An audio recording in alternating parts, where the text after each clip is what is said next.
Hello dear students, मैं चैन sir इस channel पर आपका स्वागत करता हूं। इस वीडियो में मैं आपके लेके आया हूं आपके जो सोशल एंड पॉलिटिकल लाइफ का जो चैप्टर 7 है, मार्केट एंड ऑर्डर्स। तो इसका जो कंप्लीट जो एक्सरसाइज का जो सोल्यूशन है विद एक्सप्लेनेशन आपको इस वीडियो में देखने को मिलेगा। तो मेरे साथ इस पूरे वीडियो में बने रहिए। और अगर ये वीडियोस आपके लिए हेल्पफुल हो रहा है तो वीडियो को लाइक जरूर कीजिएगा और चैनल को सब्सक्राइब करना ना भूलिएगा। चलिए, जो फर्स्ट आता है आपका फिलिंग द ब्लैंक्स। इसमें क्वेश्चन नंबर आपका फर्स्ट है, the two main activities that take place in a market are dash and dash। तो मार्केट में टू एक्टिविटीज होता है, वो आपका जो बाइंग होता है और सेलिंग होता है, मतलब कोई सामान को खरीदते हैं, कोई उसको बेचता है। Then dash is something that is universally acceptable as a means of payments. तो हम मनी जो है सभी लोग जो है उसको एक्सेप्ट करते हैं एज अ पेमेंट के रूप में। देन थर्ड आता है आपका markets that cater to the immediate needs of an area are called dash market. तो जो हम जो पास में जो इमीडिएट जो केस को जो हमारे जो नीड्स है उसको फुलफिल करता है तो उसे हम नेबरहुड मार्केट कहते हैं। तो फिलअप में आपका नेबरहुड हो जाएगा। देन फोर्थ आता है people who buy and sell things in bulk are called. तो उसे हम क्या कहते हैं, जो होलसेलर्स कहलाता है, जो बल्क में जो थिंग्स है वो खरीदते हैं बेचते हैं। देन फिफ्थ आता है a medical shop is an example of dash shop. तो मेडिकल शॉप आपका एक एग्जांपल है, क्या है, सिंगल लाइन शॉप्स का, वहां पर सिर्फ दवाइयां मिलती है आप। देन नेक्स्ट आएगा आपका ट्रू एंड फॉल्स वाले। फर्स्ट में आ जाएगा आपका before the invention of money people never trades. तो ये आपका फर्स्ट स्टेटमेंट हो जाएगा, करेक्ट करना है। So before the invention of money the barter systems was used for trading. मतलब जो बार्टर जो सिस्टम्स है उसके थ्रू एक सामान के बदले दूसरे जो सामान है वो ट्रेडिंग व्यापार के लिए यूज करते थे। Then marketing is the process of selling goods in the markets. तो ये आपका क्या हो जाएगा, फर्स्ट स्टेटमेंट हो जाएगा। Market is the process of introducing a product to the market with the purpose of selling it. मतलब मार्केटिंग क्या होता है, तो किसी जो सेल करने के लिए जो प्रोडक्ट्स को जो इंट्रोड्यूस किया जाता है तो उसे हम मार्केटिंग कहते हैं। नेक्स्ट आपका थर्ड नंबर आता है weekly market is held every week in a different location. तो ये भी आपका क्या हो जाएगा, फर्स्ट स्टेटमेंट हो जाएगा। क्यों? क्योंकि यह weekly market is held every week in a fixed location. मतलब जो हर वीक में वो फिक्स जो डेट है तो फिक्स जो लोकेशन है वो उसी पर्टिकुलर लोकेशन पर वीकली मार्केट लगता है। देन नेक्स्ट आएगा आपका fourth, a wholesale market is a place where producer bring their goods to be sold. तो ये आपका क्या हो जाएगा, ट्रू स्टेटमेंट है। क्योंकि जो प्रोड्यूसर है वो होलसेलर है, उनको अपना सामान भेजते फिर होलसेलर से वो कहा जाता है आपके रिटेलर्स के पास जाता है। Then retailers are bound to always sell at the price decided by the manufacturers। तो ये आपका क्या हो जाएगा, फर्स्ट स्टेटमेंट हो जाएगा। क्यों? retailers can charge different amount from different types of customers। Means अलग अलग कस्टमर से अलग अलग टाइप के जो प्राइस है, मैक्सिमम प्राइस रहता है उससे कम करके थोड़ा बहुत किसी को अलग प्राइस में किसी को अलग प्राइस में जो रिटेलर्स है वो बेचता है। देन नेक्स्ट आएगा आपका मल्टीपल चॉइस क्वेश्चन। इसमें फर्स्ट आता है the process of exchanging products goods or services from other products goods or services is called. मतलब एक चीज के बदले दूसरी चीज जो है हम एक्सचेंज करते थे, तो ये आपका बी ऑप्शन आ जाएगा, बार्टर सिस्टम इसको हम कहते थे। देन सेकंड आता है one of this activities would not be included under marketing. तो ये ऑप्शंस आपका डिफरेंट ऑप्शंस है जिसमें हम जो है क्या देखते हैं, मार्केटिंग से चीजें वो इंक्लूड नहीं है। तो यहाँ पर आपका मार्केटिंग में डी ऑप्शन मैन्युफैक्चरिंग है, वो मार्केटिंग नहीं होता है। एडवर्टाइजिंग करना है, कॉम्पिटिटिव जो प्रोडक्ट्स है उसको उसके जो फीचर्स रिलेटेड मेकिंग जो स्टडी करना है ये होता है। कस्टमर से रिलेटेड है या उसके क्या रिक्वायरमेंट है उसको स्टडी करना, ये सब मार्केटिंग में आता है। मैन्युफैक्चरिंग है वो मार्केटिंग में नहीं आता है। देन थर्ड आएगा आपका one of this is not a features of weekly market. Weekly market का फीचर्स क्या नहीं है। सो इनमें से आपको they are held once a week, ये तो होता है ना। Then they are usually seen in rural areas और in the outskirts of towns. They have permanent shops, या फिर the farmers are able to sell their products. तो यहाँ पर सी ऑप्शन आपका जाएगा कि जो परमानेंट शॉप्स नहीं होते हैं वहां पर, मीन्स जो कोई जो मार्केट वीकली मार्केट लग रहा है तो वहां पर क्या होता है कि कोई भी जो है अपना सामान बेचते हैं, फिर वो मार्केट प्लेस वो जो जगह है वो खाली हो जाता है। देन नेक्स्ट फोर्थ आता है Rita sees a dress that has a price tag of 2500। she bargaining with the shopkeeper and he agrees to reduce the price to 2000। he still manages to make a profit of 1000, so he had paid this amount to buy it from the manufacturer wholesalers. अब यहाँ पर options आपके पास आता है कि actually में जो manufacturer से वो कितने में उस चीज को खरीदा था। 25,000 उसका आपके 2,500 जो है उसका प्राइस था, है ना। देन उसको बार्गेनिंग करते हुए रीता ने 2000 में उसको खरीदा, फिर भी जो है दुकानदार को कितने का 1000 का प्रॉफिट हुआ, तो वो जो है होलसेलर से उसको सी ऑप्शन करेक्ट होगा 1000 में उसने खरीदा था। देन नेक्स्ट आएगा आपका this picture is an example. आप यहाँ पर एक पिक्चर्स आपके पास आया है और वो किसका एग्जाम्पल है आपको बताने हैं, तो वो आपका मोबाइल मार्केट, जहां पर जो सेलर्स है वो अपने सामानों को बेचने के लिए लोगों के पास अपने खुद के उठाकर लेके आए हैं। कोई उनका फिक्स जो शॉप्स है वो नहीं है, वो बसेस में, ट्रेन वगैरह में या फिर ऐसे जो रोड पर वो जो है बेचते रहते हैं घूम घूम कर, तो आपका कहलाता है मोबाइल मार्केट। देन नेक्स्ट आएगा answer the following question. Brief में आपको आंसर देना है। What is a market? First आता है a market is a platform where buyers and the sellers meet in a real or virtual space. Market serve as a link between the producer and the consumer. Means जो market एक ऐसा जो platform होता है जहां पर buyer और seller मिलते हैं, चाहे वो रियल प्लेस होता है या फिर ऑनलाइन मार्केट में हम वर्चुअल स्पेस कहते हैं, और वहां पर जो कोई भी जो चीज की खरीदी बिक्री होती है तो उसे हम मार्केट कहते हैं। और मार्केट जो है प्रोड्यूसर और कंज्यूमर के बीच लिंक करने का काम करता है। मींस जो प्रोड्यूसर है उसका सामान को कंज्यूमर तक पहुंचाता है, ये market place. Then trade was easier with the barter system. Do you agree? Give reason for your answer. Means जो बार्टर सिस्टम था तो वहां पर ट्रेड है वो इजिली होता था, तो आप इससे एग्री है कि नहीं, रीजन भी देने हैं। तो आंसर में no, it wasn't easier. This was because there was no one standard unit of exchange. मतलब बार्टर सिस्टम में ट्रेड है वो इजी नहीं था क्योंकि कोई स्टैंडर्ड सिस्टम नहीं था, कितने के बदले कितने मिलेगा ये फिक्स भी नहीं होता था। बट अभी अमाउंट फिक्स है तो उसे अकॉर्डिंग मनी जो है पेड कर दिया जाता है। नेक्स्ट थर्ड आता है आपका give to examples of wholesale market in India. तो इंडिया के जो होलसेल मार्केट है उसका दो एग्जांपल देना है। Coimbatore market in Chennai and Azadpur Mandi in Delhi are examples of wholesale market for vegetables in India. आप अपने आसपास का कोई जो मार्केट है जहां पर होलसेल मार्केट मिलता है, होलसेल सामान मिलता है, उसको भी आप जो है नोट डाउन कर सकते हैं। यहाँ पर कोयम्बेडू मार्केट है, कहाँ पर? चेन्नई में। और आपका आजादपुर मंडी जो है आपका दिल्ली में। उसी तरीके से आप अपने आसपास जो सिटीज है वहां का जो मेन मार्केट है उसको भी नोट डाउन कर सकते हैं। देन फोर्थ आता है व्हाट आर सुपरमार्केट। सुपरमार्केट क्या होता है? तो आप लोगों में बहुत सारे लोगों ने गया होगा सुपरमार्केट।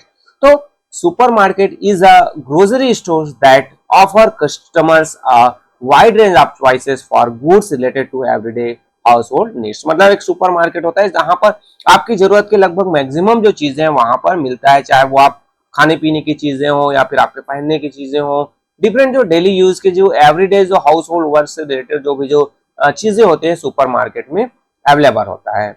देन नेक्स्ट आता है आपका fifth number why can we not call a chain store a single line store. मतलब चेन स्टोर को हम सिंगल लाइन स्टोर क्यों नहीं कह सकते? सो आंसर में देखिए इसमें a chain store is a retail outlet where the company sell its own product exclusively. मतलब जो चेन स्टोर है तो वो रिटेल आउटलेट, मतलब कोई भी जो पर्टिकुलर कंपनी है उसका वो प्रोडक्ट्स वहीं पर ही बिकता है। So it may have a branches in many different places like Bata, Raymond, while a single line store deals with a single type of product from different companies। मतलब हमने देखा भी चैन स्टोर तो जो कोई भी जो कंपनी है उसके जो डिफरेंट ब्रांचेस हो सकते हैं, जैसे बाटा, रेमंड का बताया। बट यहाँ पर जो हम सिंगल लाइन स्टोर की बात करें तो वहां पर जो है वो सिंगल टाइप्स ऑफ प्रोडक्ट, मतलब अलग अलग कंपनी के जो वो अलग अलग टाइप के जो है क्या वो प्रोडक्ट्स को सेल करते हैं। जैसे एग्जांपल हम वॉच स्टोर की बात कर सकते हैं, मींस वहां पर आपको सिर्फ वॉच ही मिलेगा, बट वो जो है क्या होगा डिफरेंट कंपनीज के, जैसे टाइटन है, सिटीजन है या फिर और जो अदर जो कंपनीज होते हैं वो उनके जो है आपको शॉप्स वहां पर सिंगल लाइन स्टोर में आपको मिल जाएगा। देन आपका नेक्स्ट आता है आंसर ये डिटेल वाले क्वेश्चन है, मींस आपको डिटेल में आंसर देने हैं। तो इसमें हम देखते हैं आपका डिटेल में फर्स्ट आता है what are the stage that most products are service grow through between production and sale, explain them with the help of flow chart. एक फ्लो चार्ट बनाते हुए आपको एक्सप्लेन करने हैं कि जो प्रोडक्ट्स है वो कौन कौन से जो स्टेज में होकर गुजरता है कि वो बनता है, उसके बाद वो फाइनली कंज्यूमर तक प्रोडक्ट जो है पहुंचता है। तो उससे रिलेटेड आपको बताने हैं so a product goes through several stage before it is sold in the market. यहाँ से मैंने कहाँ से क्वेश्चन से लिया है ना, products are service grow through between different जो प्रोडक्शन है वहां से। तो यहाँ पर आप देखिए a product is the produce in factories, factories में या फिर फॉर्म्स है या फिर वर्कशॉप है, वहां पर वो क्या होता है, प्रोड्यूस होता है based on the market research. Most products are then advertise about, मतलब जो जो भी मार्केट रिसर्च हुआ कि किनको कस्टमर को क्या प्रोडक्ट चाहिए उनके अकॉर्डिंग वो प्रोडक्शन है फॉर्म्स फैक्ट्रियों में बनता है। Then once the products are manufactured, they are either consumed locally. If they have to be transported to market further away, appropriate arrangement for their storage and transportation are made. मतलब अगर products local वहीं के लिए है तो वो जो है लोकल वहीं पर कंज्यूम हो जाएगा, अगर वो जो स्टोर होना है तो वो ट्रांसपोर्ट होगा, फिर जहां पर चाहिए दूसरी जगह वहां पर उसको स्टोरेज किया जाएगा। Then finally the manufactured good are sold in market, फिर वो जो है मार्केट में उसको सोल्ड किया जाए आइदर फेस टू फेस और वर्चुअली, मतलब डायरेक्टली कंज्यूमर को या फिर ऑनलाइन के थ्रू बेचा जाता है। आजकल देख रहे हैं सम गुड्स है वो डायरेक्टली जो है कंज्यूमर को सेल कर दिए जाते हैं प्रोड्यूसर के द्वारा, और बहुत सारे जो गुड्स और जो सर्विस होते हैं वो होलसेलर खरीदते हैं, होलसेलर से और वो रिटेलर के पास जाता है। तो इस तरीके से होलसेलर और रिटेलर्स है वो प्रोड्यूसर और कंज्यूमर के बीच लिंक करने का काम करता है। यहाँ पर ये जो फ्लो चार्ट आप इस तरीके से बना सकते हैं या फिर आप इस तरीके से भी बना सकते हैं। बॉक्स बना दीजिए, प्रोडक्शन हुआ फैक्ट्री में, फिर एडवर्टाइजिंग उसको किया जाएगा, फिर वो स्टोरेज और ट्रांसपोर्टेशन होगा, फिर उसको होलसेलर खरीदेंगे, होलसेलर के बाद वो रिटेलर के पास जाएगा और रिटेलर से वो कंज्यूमर के पास जाएगा। तो इस तरीके से आप ये फ्लो चार्ट बना सकते हैं। देन नेक्स्ट आएगा सेकंड नंबर का कि व्हाट आर वीकली मार्केट क्या होता है, नेबरहुड मार्केट क्या होता है और माल्स, तो इन सबको जो डिस्क्राइब करना है डिटेल में। आंसर देखिए, weekly market, so weekly market are held once a week on a specific day in a particular area. They are usually seen in rural areas, small towns and in the outskirt of big city. They sell all kinds of thing from vegetable to clothes and utensil at much lower rates. मतलब जो weekly market होता है तो वो हफ्ते में एक बार लगता है और पर्टिकुलर एक स्पेसिफिक डे और एक पर्टिकुलर एरिया पर लगता है ना। और ये जो generally they are usually seen rural areas, हम इसको रूरल एरियाज पर, स्मॉल टाउन्स है या फिर आपके जो शहरों के बाहरी एरिया पर है वहां पर लगता है, और वहां पर डिफरेंट काइंड से टाइप्स के जो प्रोडक्ट्स है जैसे वेजिटेबल्स है, क्लॉथेस है, जो जरूरत की जो चीजें हैं यूटेंसिल वगैरह है, वो सभी जो लोअर रेट पर वहां पर मिल जाता है। सेकंड आप देखेंगे तो नेबरहुड मार्केट्स हम देखें तो जो हमारे जो neighbourhood markets consist of all those shops that cater to the immediate needs of the people of the neighbourhood, मतलब आपके जो जरूरत की जो चीजें हैं वो आसपास मिल जाता है तो आपके नेबरहुड मार्केट कहलाएंगे। इसमें आप इंक्लूड कर सकते हैं ग्रोसरी शॉप्स है, वेजिटेबल शॉप्स है, shop that sell garments, stationery, hardware, ये सभी आप इसमें इंक्लूड कर सकते हैं। दिस शॉप्स में not offer a lot of choices but they are popular because of the convenience they provide, मतलब यहाँ पर आपके पास डिफरेंट चॉइसेस अवेलेबल नहीं होंगे बट आपके जरूरत की जो चीजें हैं आपको तुरंत जो है अपने आसपास मिल जाता है।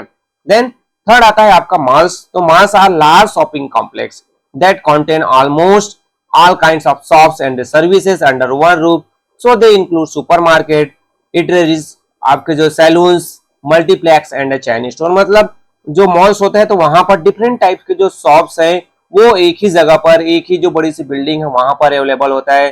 सुपरमार्केट जहां वहां पर आप ग्रोसरीज वगैरह ले सकते हैं, सैलून्स वगैरह है वहां पर खाने पीने की चीजें भी जो है वो होता है। डिफरेंट टाइप के जो मल्टीप्लेक्स वगैरह है जहां पर आप मूवीज एंजॉय कर सकते हैं, डिफरेंट कंपनीज के जो चेन स्टोर्स है वो वहां पर सब होते हैं। तो ये सेकंड के आंसर हुए। देन नेक्स्ट आता है आपका third, what are the differences between wholesaler and retailers, wholesaler और रिटेलर्स में क्या डिफरेंसेस होता है। सो आंसर देखिए, wholesalers, a wholesaler buy goods directly from the manufacturer in large quantities at a discount price. Means जो wholesaler है तो वो क्या होता है कि जो डायरेक्टली जो मैन्युफैक्चरर से सामान लार्ज अमाउंट में खरीदता है, क्वांटिटी में खरीदता है, but the retailers buy specific quantities from the wholesaler at a higher price, मतलब जो रिटेलर्स है वो होलसेलर से खरीदता है और होलसेलर से वो ज्यादा हायर जो प्राइस है वहां पर वो सामान खरीदना पड़ता है उसको। Then the wholesaler is involve in selling product to other businesses such as the retail store, मतलब होलसेलर्स है वो रिटेलर्स को बेचते हैं सामान। Then the retailer sell goods directly to the consumer, retailers है वो डायरेक्टली कंज्यूमर को सामान बेचता है। Then the wholesaler deals in limited products while the retailers deal in a variety of products। मतलब जो होलसेलर है तो पर्टिकुलर एक ही प्रोडक्ट्स का वो होलसेलर है, बट जो रिटेलर्स होते हैं तो वो डिफरेंट टाइप के जो प्रोडक्ट्स हैं, चाहे वो अपने शॉप्स में कोई जो बेकरी आइटम्स रख रहे हैं, डिफरेंट टाइप के फूड आइटम्स रख रहे हैं, कोल्ड ड्रिंक्स वगैरह रख रहे हैं, बट होलसेलर होगा तो वो सिर्फ कोल्ड ड्रिंक का होलसेलर होगा, है ना। तो इस तरीके से ये जो है होलसेलर और रिटेलर्स में हमने डिफरेंसेस देखा। देन नेक्स्ट आएगा आपका फोर्थ नंबर का, evaluate the role of retailers as the point of contact between the producer and the consumer. मतलब जो कंज्यूमर और जो प्रोड्यूसर के बीच जो लिंक करने का काम करता है रिटेलर, तो उसके बारे में आपको बताने हैं। आंसर देखिए, the main role of the retailer is to act as a link between the producer and the consumer. मतलब प्रोड्यूसर और कंज्यूमर के बीच जो है लिंक जोड़ने का काम करता है कौन? Retailers. In that capacity, a retailer plays an important role in attracting customer to a particular brand to devices like displaying products attractively or offering special display counters। मतलब जो है रिटेलर जो है कंज्यूमर को अट्रैक्ट करता है। आप देखते हैं कि शॉप में गए तो आप जो है कोई अच्छा सा ड्रेस आपको पसंद आया तो आप जो है वहां पर चले जाते हैं और उससे रिलेटेड जो उस ब्रांड से रिलेटेड जो है आप प्रोडक्ट्स को खरीद लेते हैं। Then retailers often charge different amount from different types of consumer। some retailers allow bargaining, some retailers give discount sale to attract consumer। मतलब रिटेलर्स है वो अलग अलग जो कस्टमर से अलग अलग जो है चार्ज करता है। किसी को वही जो सामान है वो 1000 में बेचा तो किसी को वो 1200 में बेचेगा, किसी को वो 900 में बेच देगा। तो इस तरीके से जो सामान का जो डिफरेंट कस्टमर से डिफरेंट जो प्राइस रेंज पर वो बेचता है। Then retailers take care in stocking popular items. मतलब जो रिटेलर्स है वो डिफरेंट टाइप के प्रोडक्ट्स हैं तो पॉपुलर जो आइटम है उसका स्टॉक उनके पास ज्यादा होता है। By keeping a check on the quality of goods sold, a retailer also ensure a regular customer bank and build up a brand loyalty. मतलब जो रिटेलर्स हैं वो कस्टमर को जो गुड क्वालिटी के प्रोडक्ट्स बेचते हैं, क्योंकि अगर वो भाई एक खराब क्वालिटी का बेचेगा तो कंज्यूमर है, कस्टमर है, उनके पास वापस नहीं आएगा। तो इस कारण से ब्रांड की लॉयल्टी बनाने का जो काम है वो रिटेलर करता है। तो इस तरीके से फोर्थ के आंसर हुए। नेक्स्ट आता है आपका फिफ्थ नंबर का, if everyone in the world earn the same amount of money they would all choose the same market। do you agree with this statement? write the reason for your answer। मतलब सब एक समान amount जो है पैसा मिलता है तो क्या सभी लोग जो है एक ही उसी मार्केट को चूज करते? तो आप इससे एग्री है या नहीं है तो उससे रीजन भी बताने हैं। तो आंसर में हो जाएगा, if everyone had a same amount of money their spending power would probably be same, but that alone would not ensure that they would all go to the same market। this is because the choice of a market depend on many other factors। मतलब कि भाई सबका same salary हो गया, सबको same जो amount में money वो प्राप्त कर रहे हैं, बट जो उनका जो चॉइस है मार्केट से रिलेटेड वो एक नहीं होगा, क्योंकि भाई सबकी जो चॉइस है वो डिफरेंट चीजों पर बेस्ड होता है। जैसे यहाँ पर आप देखेंगे फर्स्ट आता है लोकेशन। कंज्यूमर जो ऑप्शन प्रिपेयर करते हैं कि जो नियरेस्ट जो क्लोजेस्ट जो चीज मार्केट है वहां पर वो जाना पसंद करते हैं लॉन्ग डिस्टेंस के मुकाबले। पास में जो चीज मिल जाएगा तो दूर जाने की क्या जरूरत है। देन सेकंड आता है कि एबिलिटी। कुछ जो कस्टमर है या consumer could be looking for a specific kind of product that may not be available at the local market. मतलब जो हमें चीज चाहिए वो हमारे आसपास अवेलेबल नहीं है, तो इन केस हमें क्या है, consumer will go to a specific types of market even if that is located further away. मतलब जो दूर में है फिर भी हमें वो प्रोडक्ट चाहिए तो उसका हम उस दूर वाले मार्केट में हमें जाना पड़ेगा। Then quality and varieties. Sometimes consumer prefer going to larger retailer outlets like malls to have greater choices। मतलब भाई क्वालिटीज बेहतर क्वालिटी के लिए चाहिए तो हम वहां जाएंगे। अगर हमको क्वालिटीज वैरायटीज चाहिए किसी भी चीज के लिए तो अब हम जो है बड़े बड़े मॉल जाते हैं जहां पर डिफरेंट ब्रांड्स के जो प्रोडक्ट्स होते हैं। इसके अलावा कुछ और पॉइंट आता है जैसे प्राइस है, क्रेडिट्स है, डिस्काउंट्स वगैरह जहां पर मिलेगा वहां पर हम जाना प्रिपेयर करते हैं। नेक्स्ट जो आता है आपका केस बेस्ड क्वेश्चन। इसमें आपके पैसेज आते हैं जहां पर आप देख सकते हैं कि ये जो है कंज्यूमर प्रोटेक्शन एक्ट से रिलेटेड एक जो क्वेश्चन आपके जो पैसेज दिए हुए हैं तो उसको हमें रीड करना है और इससे रिलेटेड जो क्वेश्चंस आए हुए उसको हमें क्या करना है, फिल अप करना है और उसके आंसर देने हैं। तो चलिए जो है इससे रिलेटेड हम क्वेश्चन देखें। तो what led to the enactment of the COPRA. तो यहाँ पर आप देखोगे तो कोपरा was enacted to safeguard and promote the interest of consumers against unethical and unfair trade practices related to the quality, hoardings and pricing of products। मतलब कोपरा जो है consumer protection एक जो आप देखोगे उसमें क्या होता है कि भाई जो क्वालिटी है उसकी जो होर्डिंग प्राइस वगैरह प्रोडक्ट से रिलेटेड तो उनसे जो है कंज्यूमर को प्रोटेक्शन प्रोवाइड करने के लिए जो कोपरा है वो इंट्रोड्यूस किया गया था। Then what are the main objective of the consumer forums, second में आपका आंसर आ जाएगा the various consumer forum of consumer protection council help consumer report and redress their grievance against sellers, their products or prices. Any consumer who feel that they have been dealt unfairly in the purchase of a product or a service can make a complaint to the consumer forum. मतलब consumer forums क्या होता है कि जो customers है, consumer है, उसको protection provide करता है। अगर उनके साथ कुछ गलत हुआ है तब ऐसे सिचुएशन में वो कंप्लेन फाइल कर सकता है ये कंज्यूमर फोरम में। देन थर्ड आता है do you think that consumer forums have been able to in wrong practices related to trade completely justify once.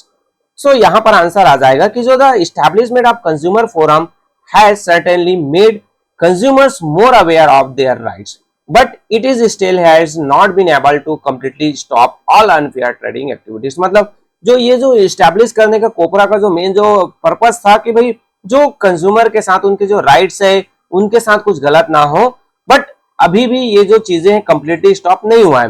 This is largely because of the lack of awareness about the COPRA and about consumer forums among them the masses. With greater awareness the forums hold the promises of significantly reducing unfair trade practices further. मतलब COPRA तो establish कर दिया गया, but जो अभी भी consumer में उतनी अवेयरनेस नहीं है जिसके कारण से ये सफल नहीं हो पा रहा है। बट जितना ज्यादा अवेयरनेस बढ़ते जाएगा उतना ही ज्यादा जो अनफेयर जो ट्रेड होता है वो रिड्यूस होते जाएगा, क्योंकि जो फोरम है वो उतना ही बेहतर काम करेगा। तो इस तरीके से इस चैप्टर से रिलेटेड आपके जितने भी क्वेश्चन थे उसके सॉल्यूशंस मेरे द्वारा प्रोवाइड कर दिए गए। होपफुली आपके लिए हेल्पफुल होगा। अगर हेल्पफुल है तो वीडियो को लाइक जरूर कीजिए, अपने क्लास फ्रेंड के साथ शेयर कीजिए। कोई डाउट है, कुछ प्रॉब्लम है तो आप मेरे से कॉन्टैक्ट कर सकते हैं। और चैनल पर नए हैं और चैनल को अभी तक आपने सब्सक्राइब नहीं किया है तो सब्सक्राइब जरूर कर दीजिए, क्योंकि इसी तरीके से हेल्पिंग वीडियो आपको यहाँ पर मिलता रहेगा। So okay, thank you.